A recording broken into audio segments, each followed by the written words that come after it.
नमस्कार।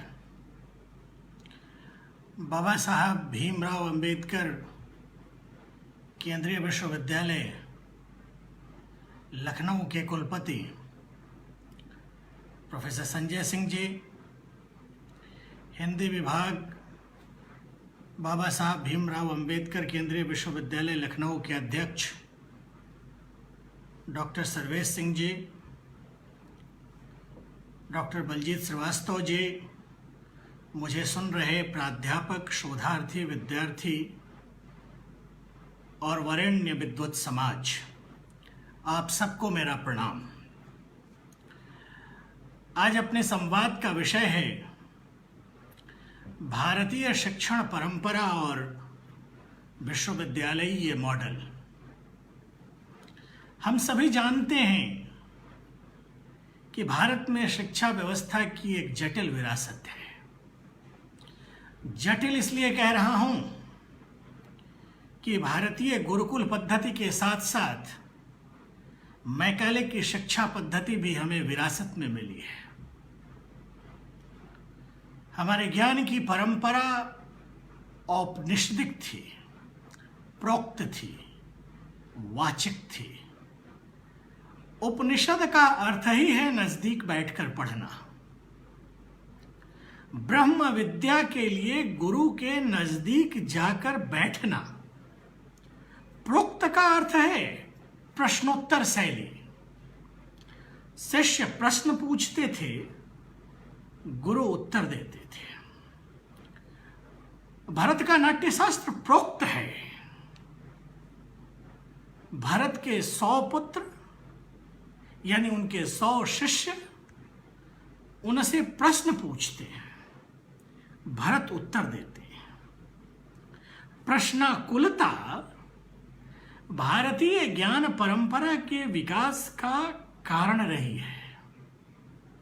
कोहम से शुरू हुई भारतीय ज्ञान की यात्रा सोहम तक पहुंचती है। अपने पूरी ज्ञान परंपरा में एक आर्गुमेंटेटिव इंडियन, चिर प्रश्नाकुल भारतीय मन हमारा मार्ग निर्देशक है। भारतीय ज्ञान की यात्रा मैं कौन हूं के प्रश्न से शुरू होकर मैं तुम हूं, जो तुम हो वही मैं हूं तक पहुंचने की यात्रा है। हमारे दर्शन, चाहे वो न्याय हो, वैशेषिक हो, सांख्य हो, योग मीमांसा हो या वेदांत हो, या फिर जैन, बौद्ध या चार्वाक हो, हमारी प्रश्नाकुलता की देन है। आपको पता है, आप जानते हैं कि कर्म मीमांसा को ही पूर्व मीमांसा कहा गया और वेदांत को उत्तर मीमांसा कहा गया। मैं यह संदर्भ एक खास कारण से दे रहा हूं। पूर्व मीमांसा यानी कर्म मीमांसा ज्ञान को अर्थ और काम के निमित्त बताने का तर्क है। भारतीय परंपरा ने ज्ञान की एक जागतिक भूमिका तय की है। हमारे दार्शनिक मतांतर आर्म्स चेयर थिंकिंग नहीं है। मैं अगर थोड़ा सा आम शब्दावली का इस्तेमाल करूं तो ये निठल्ले लोगों के गप नहीं है। इसमें व्यवधान आया, हजारों वर्ष गुलामी के दौर रहे। जो पांतिक लुटेरे आए वे असभ्य बर्बर लोग थे। उनकी पांतिक मान्यताओं में तर्क के लिए कोई जगह नहीं थी। उनके लिए हम बुतपरस्त थे, काफिर थे। हमें दुनिया में रहने का हक नहीं था। उनके लिए हम जय की बिटिया सुंदर देखी तही पे धर दीन तलवार, यानी तलवार की नोक पर उन्होंने असमत लूटी। उनकी शब्दावली में हमें जीने का अधिकार ही नहीं था।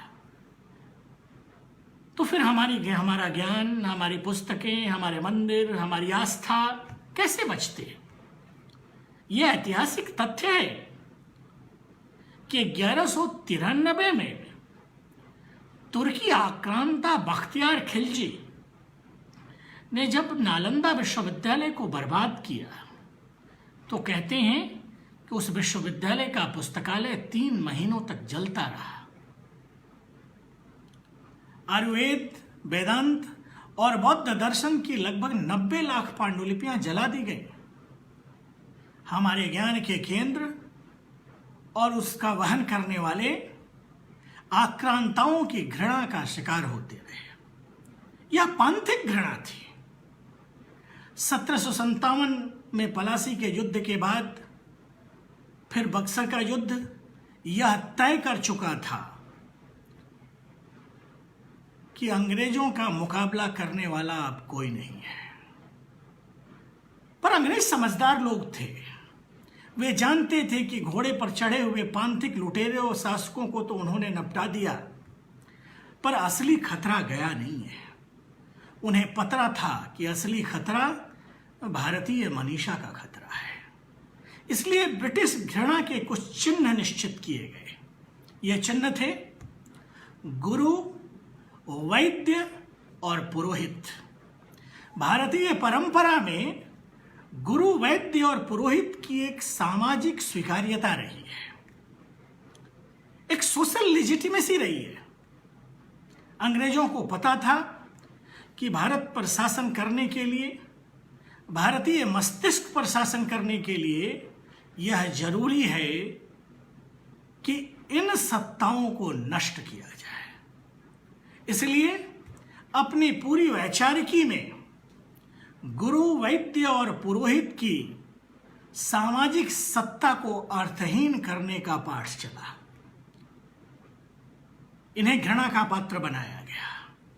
फोर्ट विलियम कॉलेज इस यात्रा का प्रथम पाठ था।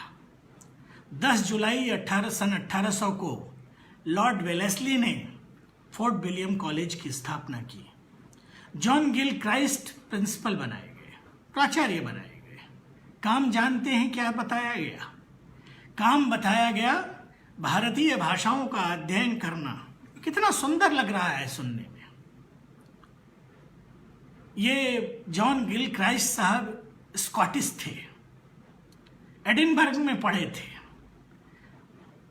असली उद्देश्य था भारत की स्थानीय भाषाओं को पढ़कर एक नए वर्ग का निर्माण करना जो दिखता तो हिंदुस्तानी हो पर ब्रिटिश उपनिवेश के हितों का रक्षक हो। प्रश्नाकुल भारतीय मन का स्थान एक अदद खुशामदी दिमाग ने ले लिया। हिंदी के एक कवि हैं तो समाजवादी, पर उनकी एक पंक्ति में बराबर उद्धृत करता हूं, हमें चाहिए एक अदद दिमाग जो आदतन खुशामदी न हो। 24 जनवरी 1857 को कलकत्ता विश्वविद्यालय की स्थापना हुई और उसके बाद यह सिलसिला चल निकला। एक ऐसा भारतीय मन बना जो भारतीय बोध से, भारतीय ज्ञान से और भारतीय परंपरा से घृणा करने वाला वर्ग था। गुरु, वैद्य और पुरोहित इसके निशाने पर रहे। 1947 के बाद जब अंग्रेज गए तो विश्वविद्यालयों की जो शिक्षा बनी उसमें इस औपनिवेशिक मन के साथ वामपंथी मसाला भी जुड़ा। कला, मानविकी और समाज विज्ञान के उच्च शिक्षा के संकाय वामपंथी वैचारिक ऐशगाह के रूप में विकसित हुए।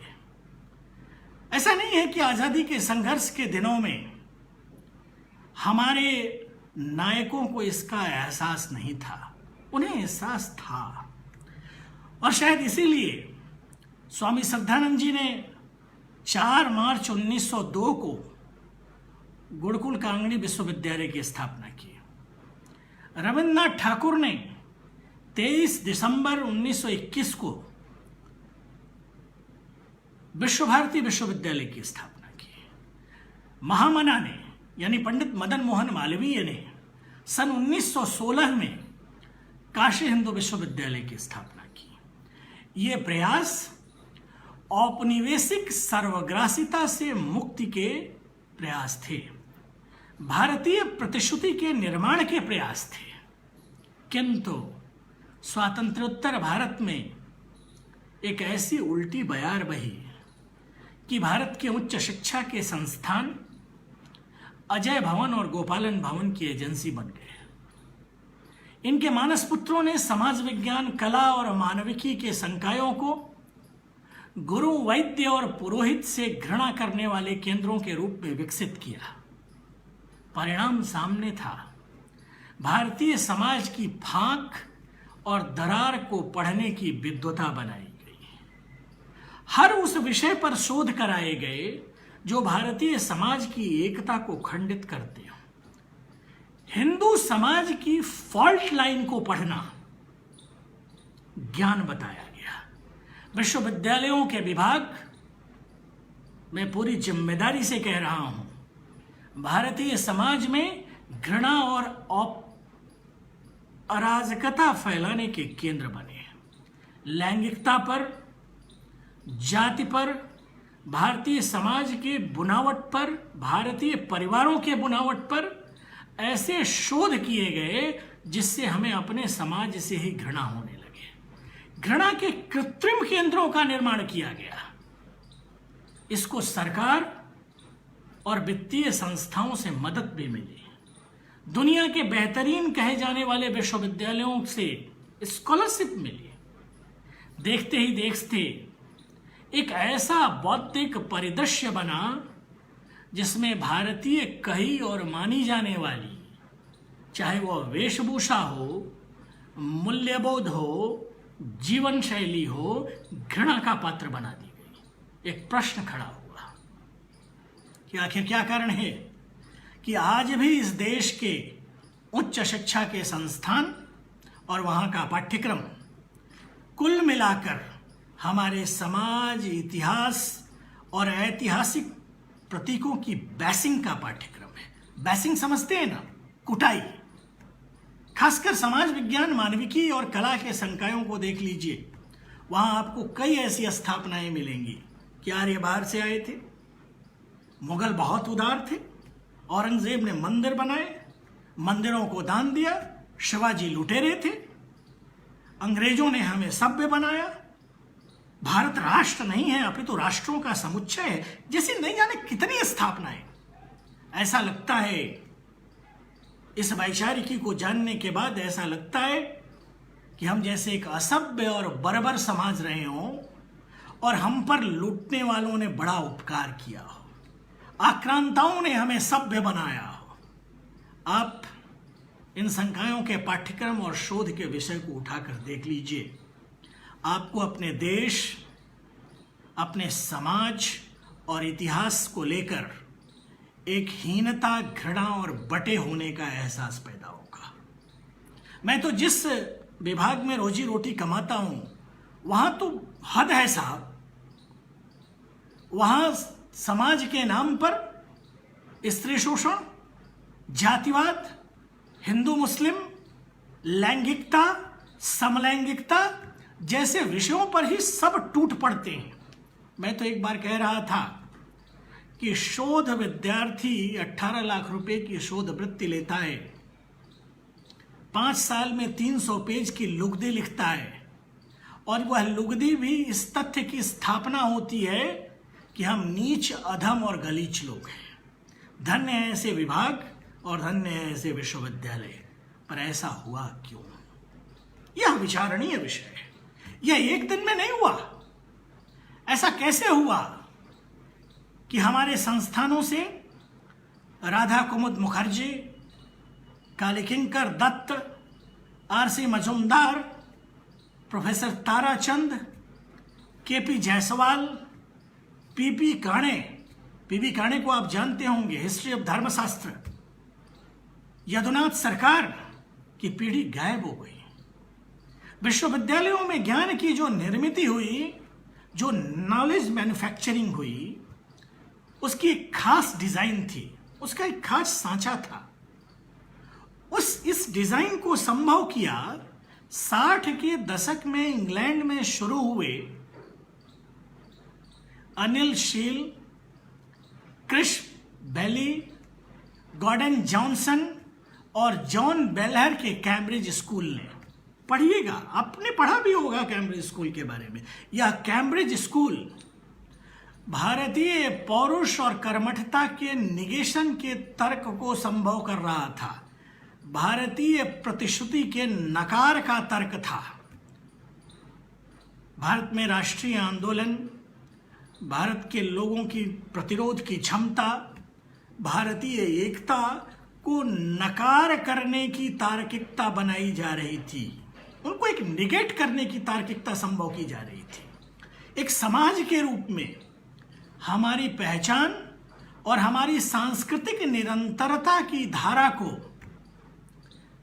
चुने हुए तथ्यों से, यानी इसको अंग्रेजी में इसके लिए शब्द है सेलेक्टिव फैक्ट्स, सेलेक्टिव फैक्ट्स की तार्किकता से चिन्हित किया जा रहा था।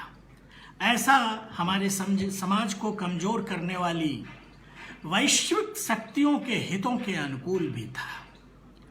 इसलिए यह दुनिया के बड़े शिक्षा संस्थानों के केंद्र में रहा। यह ग्लोबल डिजाइन था, यह एक वैश्विक डिजाइन था।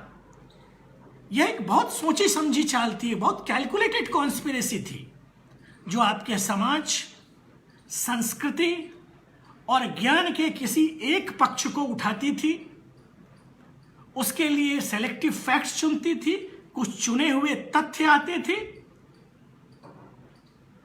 उसे ज्ञान बताकर संस्थानों में स्थापित करती थी, बेचती थी। ऐसे विषयों को चुनने पर देश और दुनिया के बेहतरीन विश्वविद्यालयों में आपको छात्रवृत्ति मिलती थी, नौकरी मिलती थी, आप विद्वान कहलाते थे। समाज और देश को गाली देना, लोगों को अपने ही लोगों के प्रति हिकारत और घृणा से भर देना देश के विश्वविद्यालयों में कैरियर था। इसे वामपंथ या दक्षिण पंथ के खांचे में देखना एक सरलीकरण है। हमारी बुद्धि और उसका सांचा शैक्षणिक संस्थानों की इस यथार्थ की व्याख्या करने में देर कर गया।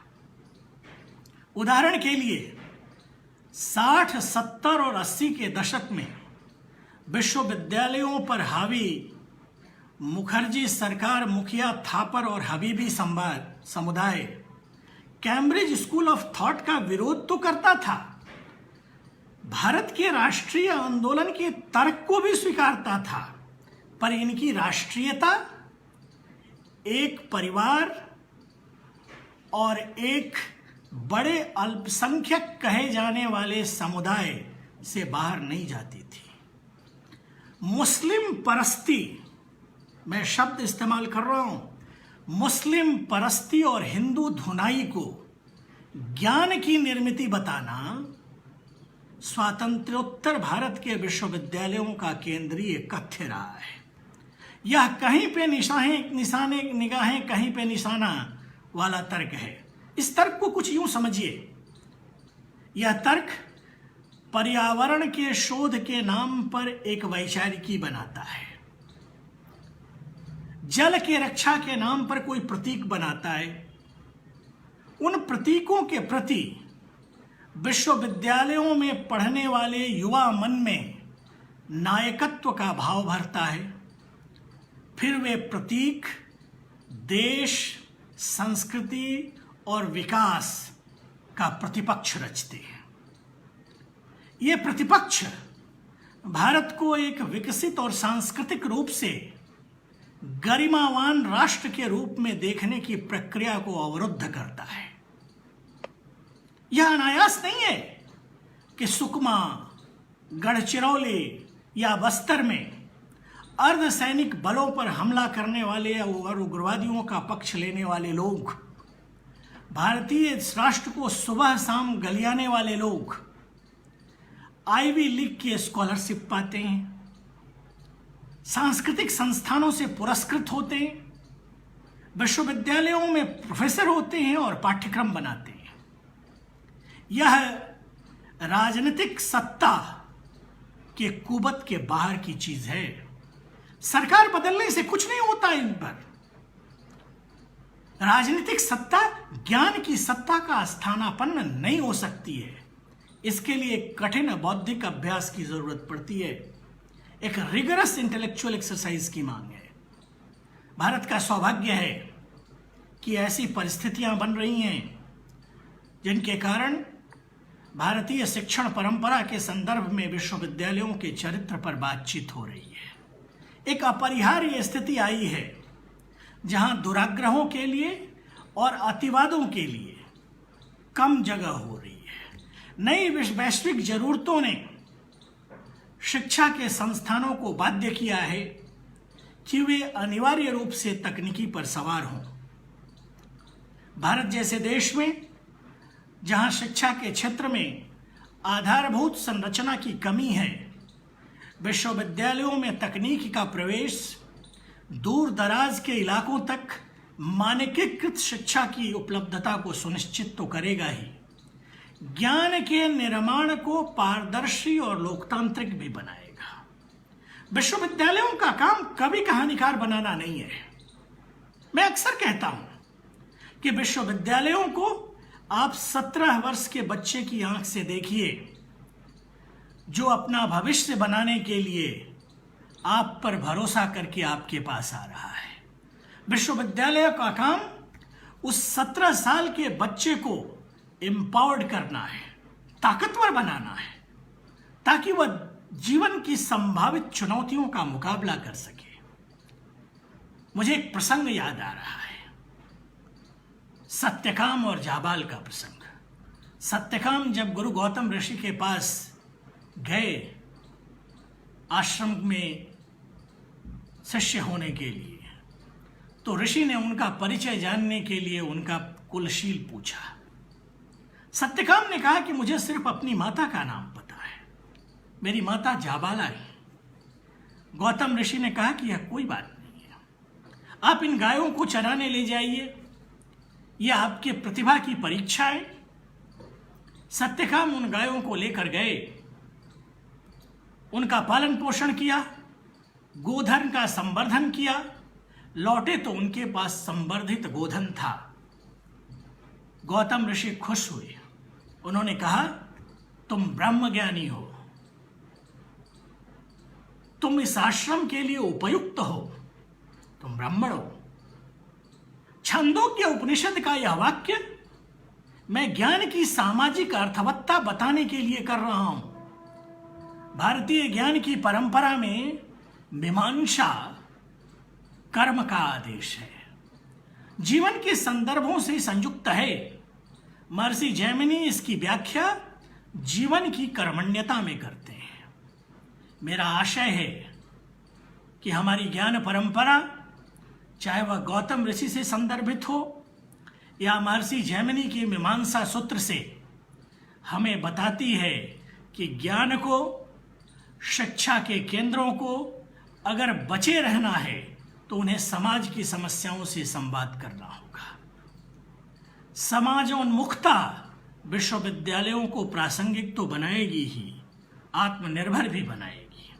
वास्तविक स्वायत्तता आत्मनिर्भरता की ही निर्मित है। ऐसा हो नहीं सकता है कि विश्वविद्यालय समाज की आवश्यकताओं से तटस्थ हो, सरकारी वेतन और पुरस्कार की मलाई खाते रहें और स्वायत्त भी हो।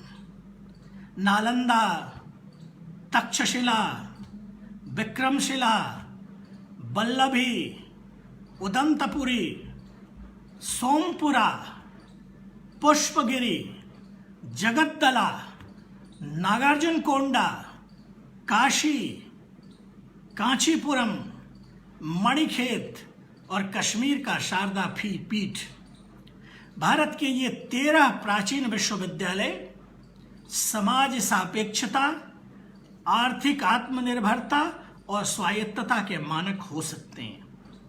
आप लोग विद्वान हैं, भारत के इन विश्वविद्यालयों के पाठ्यक्रम, नामांकन, नियुक्ति और वित्तीय तंत्र का अध्ययन कीजिए। आपने किया भी होगा। ये विश्वविद्यालय वाक बहादुरों के अड्डे नहीं थे।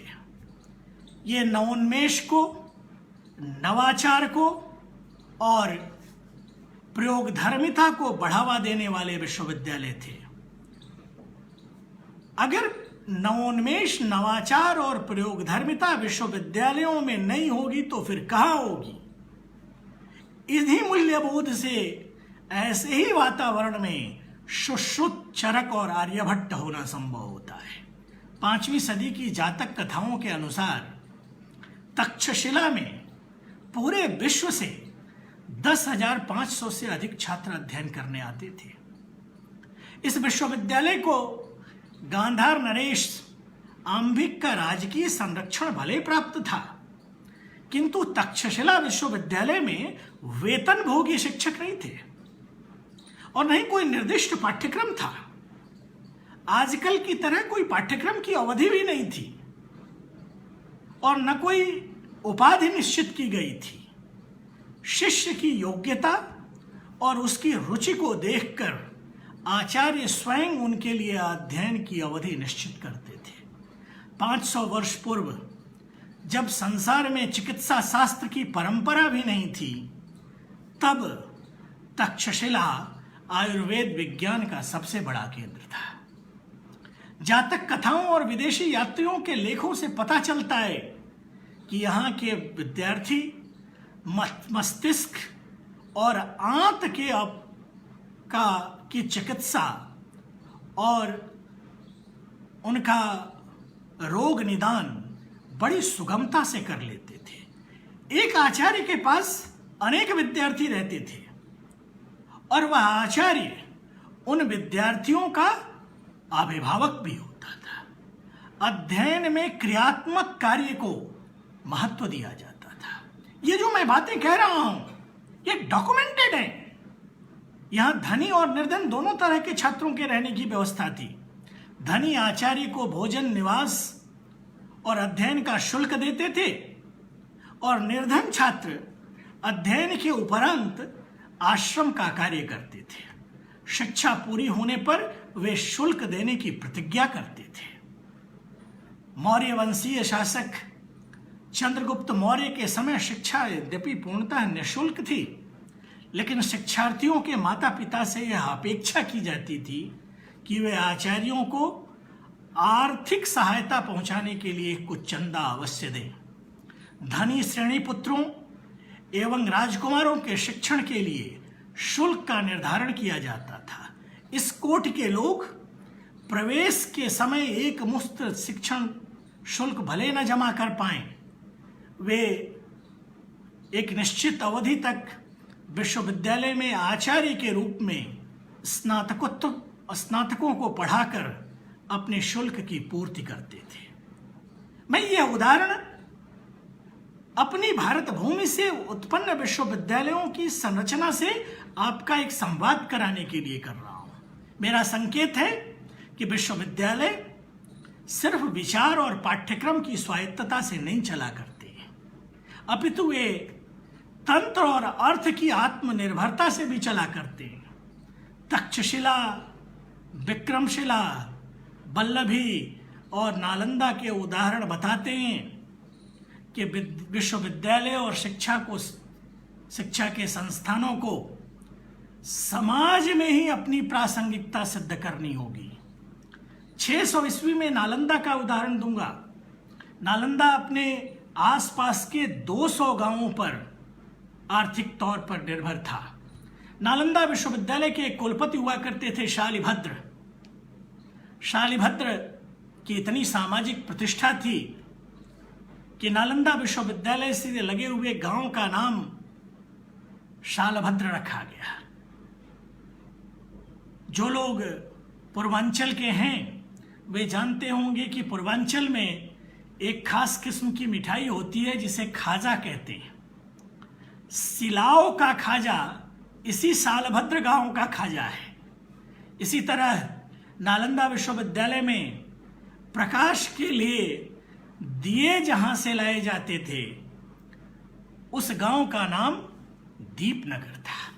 यह दीपनगर आज भी है।